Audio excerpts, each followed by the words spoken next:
Hi, it's Chuck from Team Long Run here in my office. It's a little cold, a little dark outside to try and do this outside. So we're just going to go through what goes into a run club from beginning to end. I'm going to read from it. I'll expand on what's already available on our website, teamlongrun.org.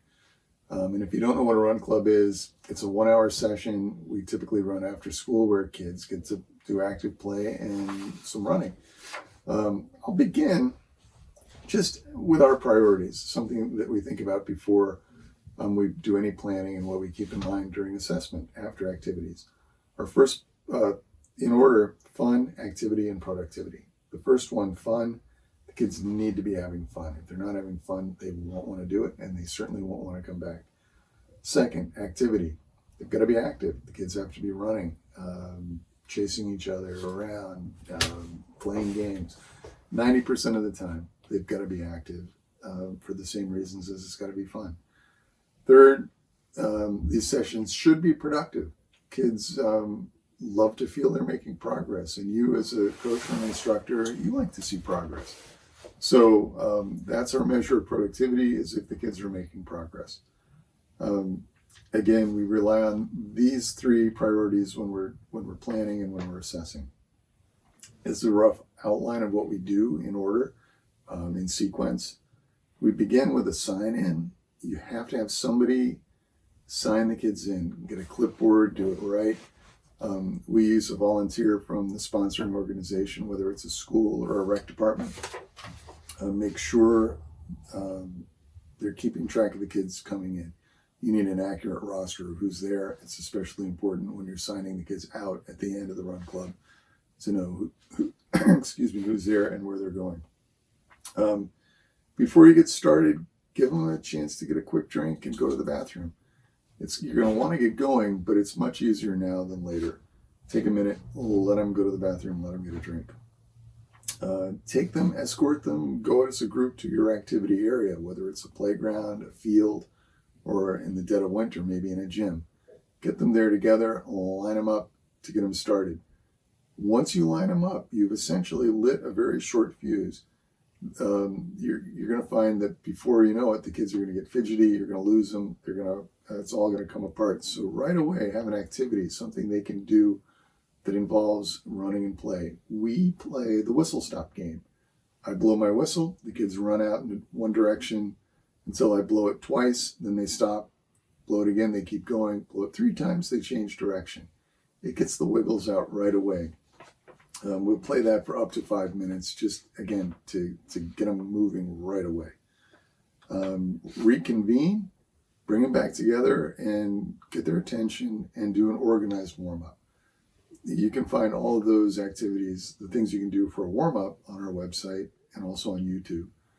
There are things like walking lunges, mountain climbers, high knees marches. Just, select, before you begin, select 6 or 7 things that you can do so you know what's going to happen before it happens, and keep it moving. Don't do a lot of talking.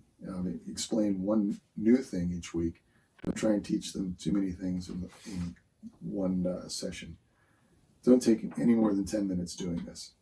It's much better to maybe abbreviate that and get them going again. Once they've warmed up, we give them a little water and playground break. Absolutely unsupervised play on a playground. Make sure they're getting a drink if it's hot. And again, let them have fun. Don't manage them too closely during those breaks. This is a chance for you also to refocus, kind of check in with how things are going with yourself. Set up whatever drills you have. The next thing we do are relays. So I take this playground break as an opportunity to set up the cones for the relays. So having said that, after the break, we reconvene, bring them back together, get their attention, set them up in relay teams, and then have relay races. It doesn't have to be, straight running. It can be skipping, it can be hopping, it can be a combination of running and skipping and galloping. All of these things. It depends on your group. It depends on, again, what facilities you have. You may have a very small space, so you're not going to get a long run in. We'll do one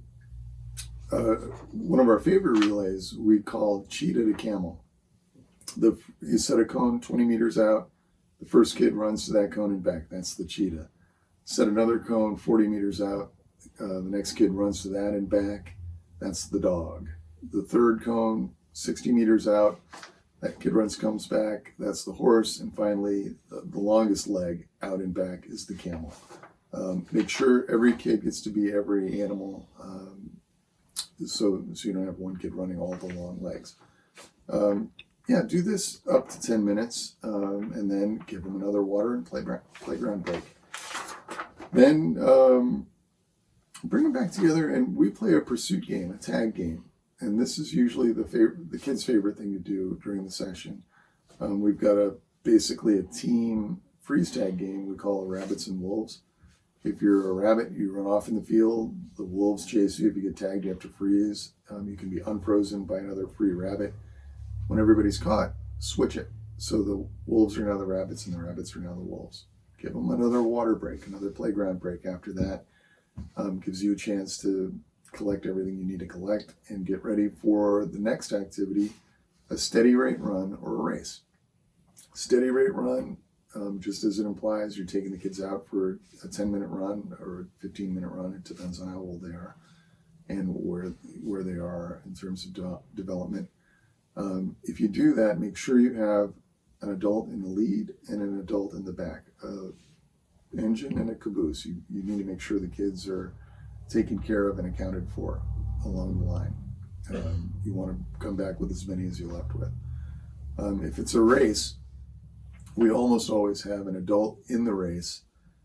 We call it beat the old man. The adult is often me. And it gives every kid a chance to beat me and not come in last. And it's a good chance for them to be challenged. You can pace it so that you're just behind the last kid and giving them a chance to race in. The kids who came in first are going to turn around and really cheer that kid on. So it's a wonderful experience for everybody. A real community builder and a lot of fun. After that, obviously, you're going to need to cool them down, let them play on the playground, and have the same person who signed them in sign them out.